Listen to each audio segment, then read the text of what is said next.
All right, so chapter 5, radiation and spectra. This is a really important chapter because it helps you understand how we know anything about the universe beyond the Earth, because we can't go anywhere in space. So the only way we can measure things that aren't close to us is by looking at the light. So this is all about how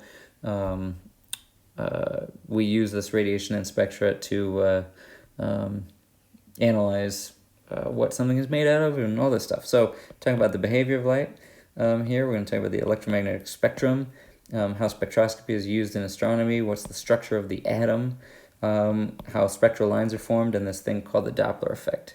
Okay, so the light we see from an object tells us what it is made out of. It tells us its temperature. It tells us how fast it's moving.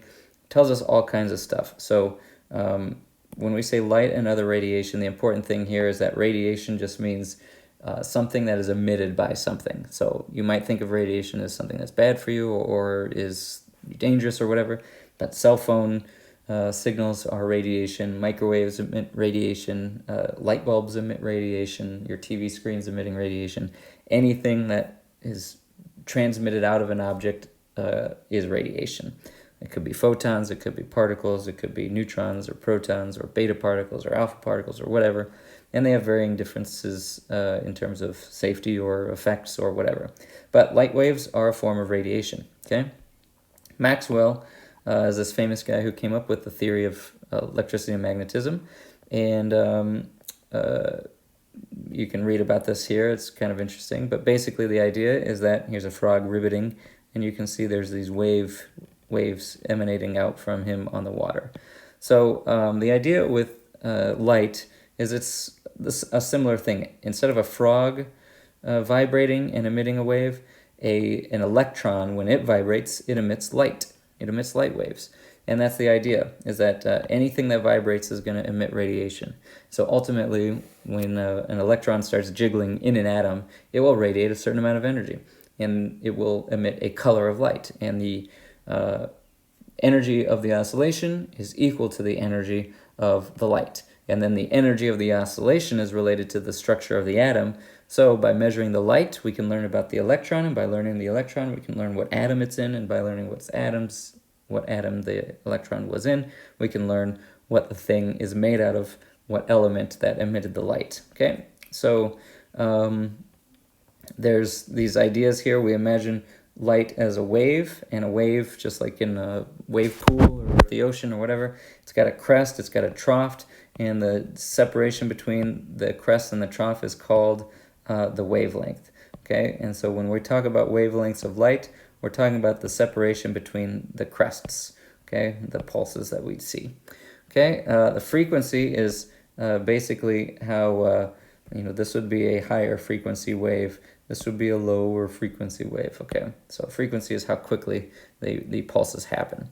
So you got some terms here, hertz, meters, kilohertz, megahertz, that's frequency, how quickly something oscillates. So we got some equations here. C is lambda f, and this is telling you that the speed of light, c, which is 3 times 10 to the 8th meters per second, which is very fast, 186,000 miles per second.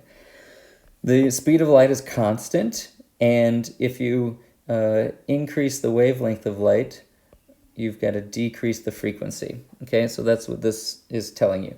If you make lambda bigger, f's got to get smaller in order to keep c constant.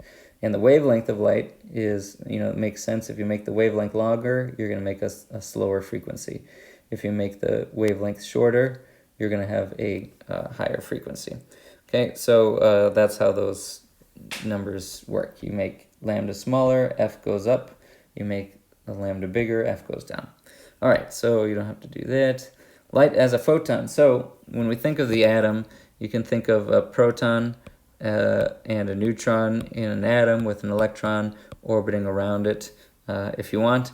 Now when the electron gains some energy and it starts freaking out, it will eventually relax back down, and during this process of relaxing back down to a lower energy state, or just chilling out, it will emit a photon.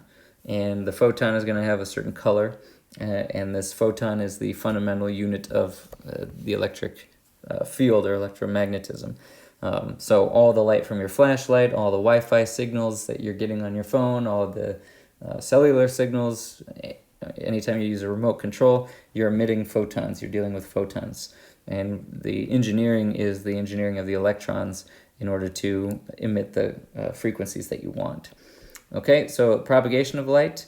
Light gets dimmer as it moves through space, which makes sense. You try to get your Wi-Fi signal, you go 10 feet outside your front door, you lose it. Okay, that's because the signal decreases by 1 over r squared. So we say 1 over r squared, which r is the radius. So as you move away from a source, you move twice as far, you decrease strength by a fourth. You move 3 times as far, you decrease the strength by 1/9, and so on. So it quickly falls off. So why is that important? Well, if we can measure that relationship, we can actually measure how far away a star is by looking at its brightness. If we measure the brightness here and it's a ninth of what a star would be, then we know that it's 3 times farther away from us than what it should be. Okay, so that's one way we can determine how far away something is.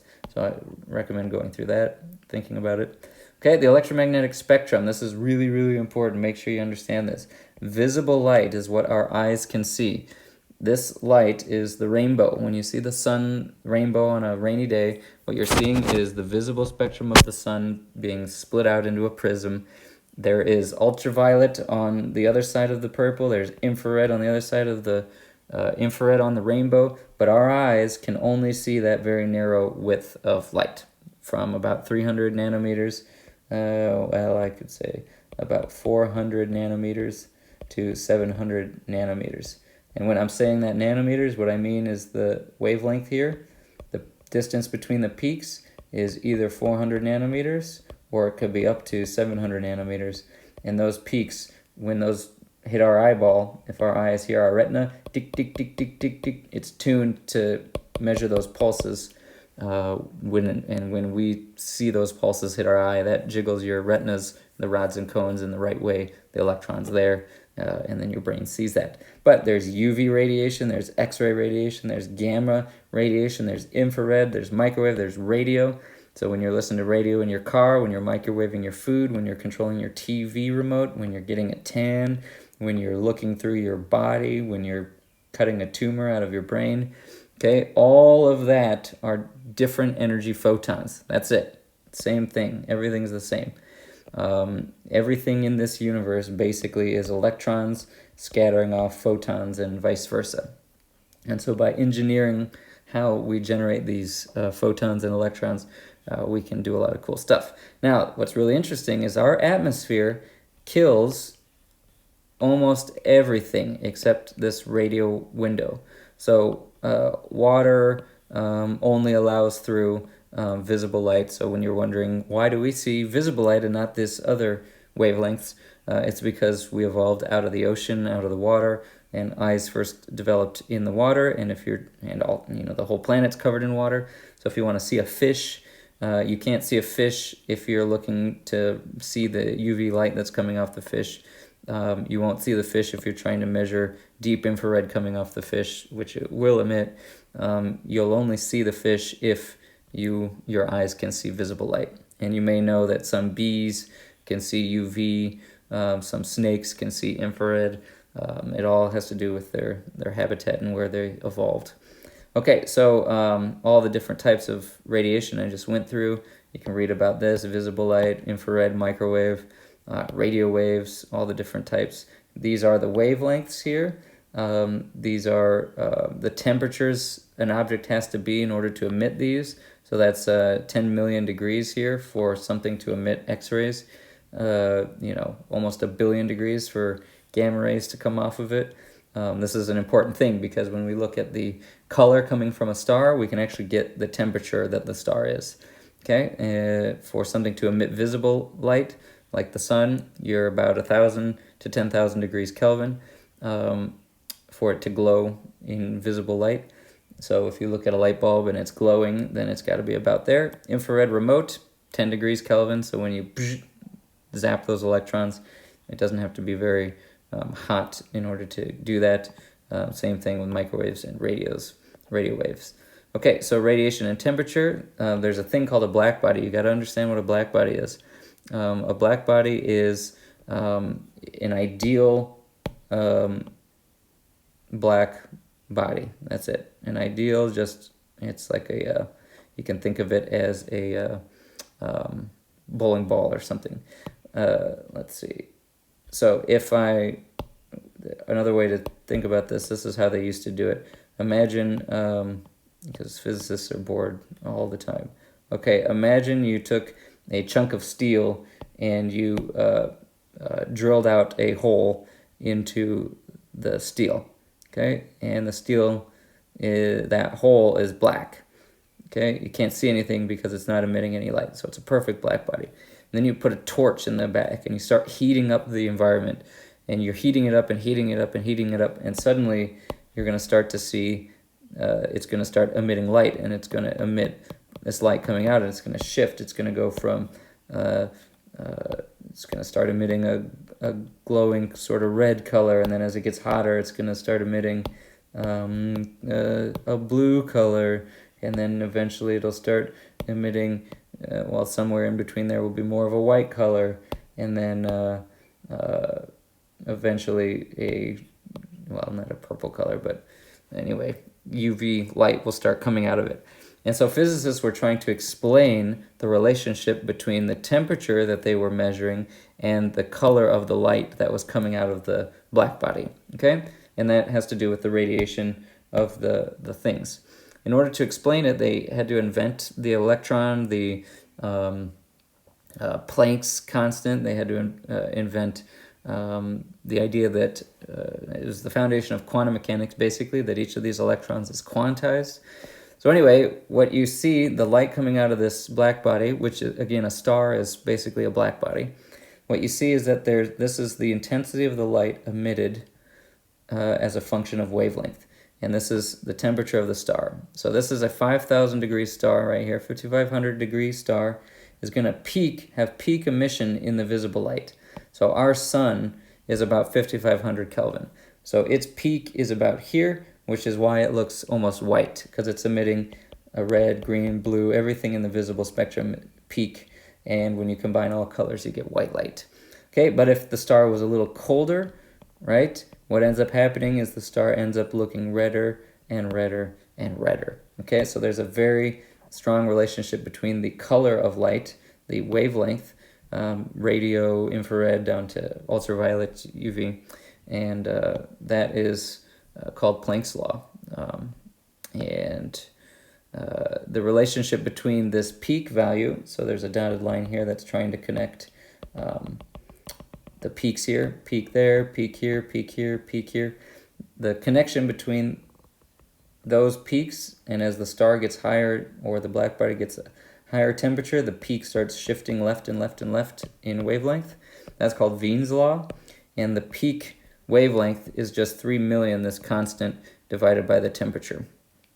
And when you do that, you can, if you measure the peak wavelength of a star, you can automatically know its temperature. Same thing with if you're measuring the peak wavelength off a sword that you're forging at the blacksmithery or whatever. You can get the wavelength and temperature relationship there. Okay, so you may as well kind of think about this one because it's a pretty cool problem. The Stefan Boltzmann law, this is another weird law, and it has to do with the amount of energy coming off of a star, and it's related to the temperature. So what we can do is we can calculate the power of a star using the Stefan Boltzmann law, and get that, measure the luminosities of the stars. That's related to the radius of the star, and because of the surface area that it's emitting. So we can measure a lot about a star just by looking at it, okay, getting the light from it. So spectroscopy, right? So up to this point, we haven't done anything about splitting the light up. We've looked at the peak wavelength. We've looked at the general emission, the whole spectrum. We've looked at the intensity of light. The intensity of light coming off of it is dependent on the radius of the star and the temperature. So once we determine the temperature from Wien's law, we can measure its brightness and therefore measure its radius. But now let's go a little bit, what is a star made out of? Okay, so now we can figure out how far away it is, we can figure out its temperature and its size. What about what it's made out of? So if you have white light, when it hits a prism, the glass actually splits the light up from refraction into a rainbow. And Newton was someone who played around with this. That's called dispersion. Okay, and you can do the same thing instead of with a prism. Well, there's prism spectrometers, there's diffraction grating spectrometers. A spectrometer is just a device that allows you to actually calibrate this so you can actually measure very specific colors. Okay, and that's called a spectrometer. So this is the spectrum of the sun, our sun. And what this is showing you is that it emits almost every color, which it should if it's a perfect black body. It should emit, right, a continuous distribution, wavelength versus intensity, and the peak wavelength should be in the visible light, okay? But you can see there's a bunch of, little black slices missing out of the spectrum. And what's happening there is the atmosphere of the sun. So here's the sun. It's trying to emit this perfect light towards Earth. Well, it's got a corona, which you've seen in the images of the eclipse. That corona is going to absorb some of the light. And when it does that, it leaves these holes in the spectrum. Okay? And that is a spectral signature. Okay? And the opposite of this, okay, this is light coming from the sun, and the dark spots are absorbing the light. So by measuring the dark spots, you can actually figure out what the sun's atmosphere is made out of. And that would be called a continuous spectrum. This is almost a continuous spectrum because almost all the light is there. You've got some missing because of the atmosphere. But if you just take pure sodium and heat it up into a black body temperature regime, then you'll see that instead of emitting continuous spectrum, it emits very specific colors. Okay, and if you notice here, no other. That's close but not exact. These are close but not exact. Close but not exact. So no other. Let me erase that. Let me see if I can prove to you. Well, that's not. There we go. Okay, so you can see that one's shifted a little from this one. Okay, so none of these lines are exactly in the same spot. So that means if you look at a star and you see these lines and what this is, so this blue line here is about 499 nanometers or 4999 angstroms. 1 nanometer is equal to 10 angstroms, something like that. So 5,000 angstroms is 500 nanometers. Okay, but that's the wavelength. And again, the wavelength is the separation between the pulses, the peaks in the wave. Okay, so the point is, sodium, hydrogen, calcium, mercury, every element on the periodic table of elements has their own unique spectra. Okay, so the types of spectra, you've got the continuous, the absorption, and the emission. You got to know the difference. These are emission spectra. These are absorption spectra. This is a continuous spectra. And it has to do with, well, we don't have I'm surprised I don't have a picture in here. Okay, so if you've got the sun and you've got a cold gas here that's doing nothing, and then you've got, a telescope over here trying to see what's going on, the light from here, nice continuous spectrum, is going to go through the gas. The gas is going to eat some of it. And what it eats, we can't see anymore, so it shows up as a absorption spectrum, dark lines. But we've been able to probe it with the brighter star. The emission spectrum would be if that gas wasn't there and the light went straight in there. If you had a cold gas that you were able to heat up and it started glowing, then it would emit these lines. Okay, so make sure you know the difference there. All right, the structure of the atom. So there's Rutherford's famous experiment here.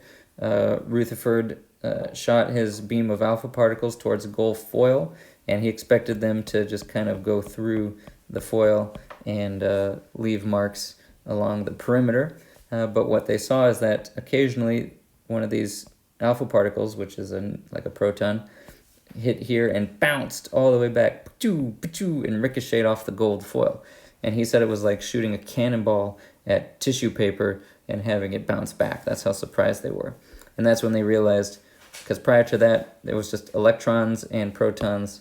The idea was that there were electrons and protons, and they were evenly mixed around, and that there wasn't anything unique about it. But now we know, after that experiment, that the nucleus is very dense, very small, and right at the center. So most of those gold atoms, and they would go like this, but every now and then, it would hit the nucleus and bounce back. And that was the discovery of the nucleus, this experiment. Okay, so the nucleus, you've got your proton, you got your electron. The proton's right at the center, and this is the definition of a hydrogen atom.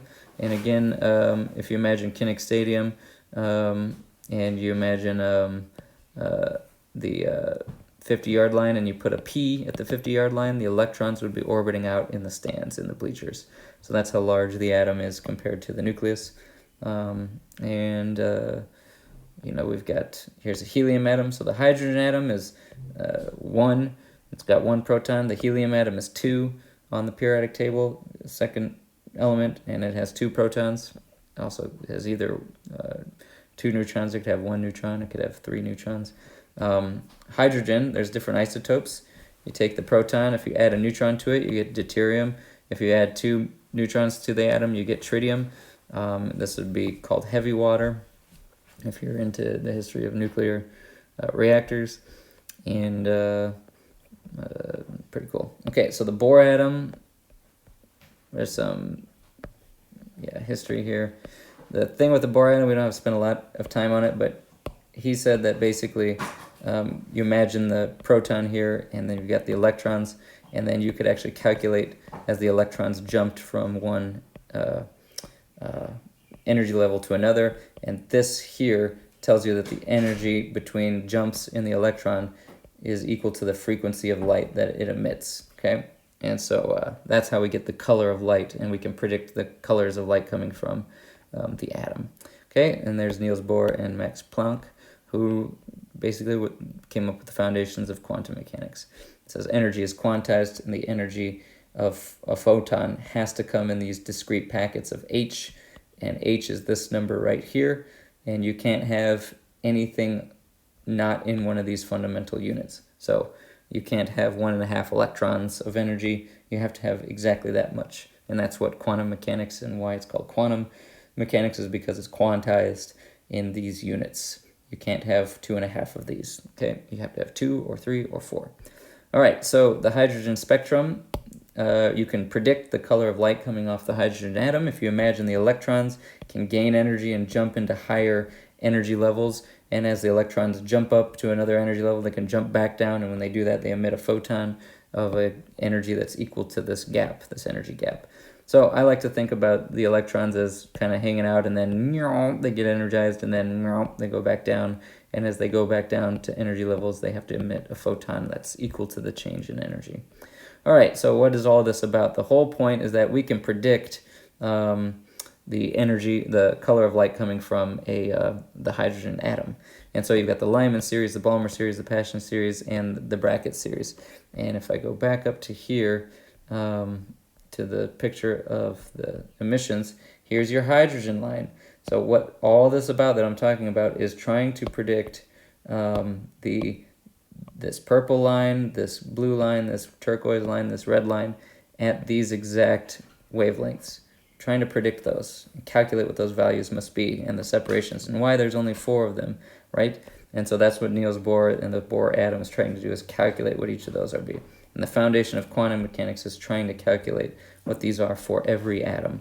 Okay, so the Balmer series is what I just showed you, from the energy levels of the electrons ending, transitioning down to this energy level, that emits those colors, lights that you see, those 1, 2, 3, 4, those 5 colors. You can calculate what they are. Okay, so let's say you've got light, a star. It's going to emit a continuous spectrum. if you put a cloud of gas in between the star and your telescope, the cloud of gas is going to absorb some of those bands, and so you get an inverse of the spectrum. The light that hits it is going to actually heat it up, and it will emit its own radiation, and that's where you get the spectrum this way. Okay, so by doing this, we can figure out what the star is made out of, its temperature, its brightness, its radius, its all these properties, and then we can also measure if there's a gas in between the star and us. We can measure what the gas is made out of, either with a continuous spectrum with dark lines using the sun here, or by just looking at the bright lines that are coming off of it anyway. So make sure you get that. There's a lot to understand there. Okay, so ionization is when an electron pops off or you lose an electron. So just keep an eye or read that and understand that. The Doppler effect is the last thing in this chapter, so this is getting kind of long, but it's important. So basically, and I recommend watching a couple videos on this, if your source is sitting still, the time it takes the wave to propagate in any direction is going to be the same. So you have equal circles, concentric circles. But if your source starts moving as it emits waves, it's going to catch up with the waves here that it emitted a little bit ago, and it's going to run away from the waves it emitted a little bit ago. This gives you an illusion that either the wavelength are longer or shorter than they really are at rest. And so the Doppler effect is one way to measure how fast something is moving. Okay, so it changes the color of the perceived light. Okay, so this is when we talk about blue shift or red shift. When something moves towards you, it's going to be a little bit bluer than you might think. When it's moving away from you, it's going to appear redder than it should.